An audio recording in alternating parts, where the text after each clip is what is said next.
لوگ جب شادی کی عمر ہو جاتی ہے اور والدین توجہ نہیں دے رہے ہوتے، یا کوئی رشتہ نہیں آ رہا ہوتا، یا پسند کا رشتہ نہیں آ رہا، تو ہوتا کیا ہے، نتائج کیا نکلتے ہیں؟ نبی صلی اللہ علیہ وسلم نے اس کا حل کیا بتایا؟ جس کی شادی نہ ہو اور اس کی خواہش نفس بڑی ہوئی ہو اور وہ حرام کی طرف مائل ہونے سے بھی ڈرتا ہو، کیونکہ بعض لوگ پھر کہتے ہیں کہ ٹھیک ہے، اگر شادی نہیں ہوئی تو ہم نہیں انسان، ہماری نہیں خواہشات، ہمیں بھی حق ہے، اور اگر حلال طریقے سے نہیں تو ٹھیک ہے، ہم حرام راستے سے اپنی خواہشات پوری کر لیتے ہیں۔ ایسے لوگوں کو کیا حل بتایا گیا؟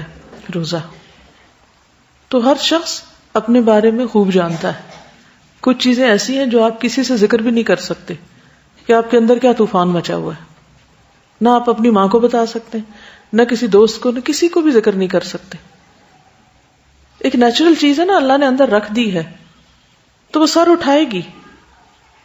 تو اس صورت میں پھر اس کا کیا حل؟ یہ ہے کہ ہم ہر ایک سے انتقام لیتے رہیں، ماں باپ کے ساتھ بدتمیزی کریں کہ وہ شادی کیوں نہیں کر رہے، یا لوگوں کو برا بھلا کہیں کہ جو آ کے رشتہ دیکھ کے چلے جاتے ہیں اور کوئی فیصلہ نہیں کرتے۔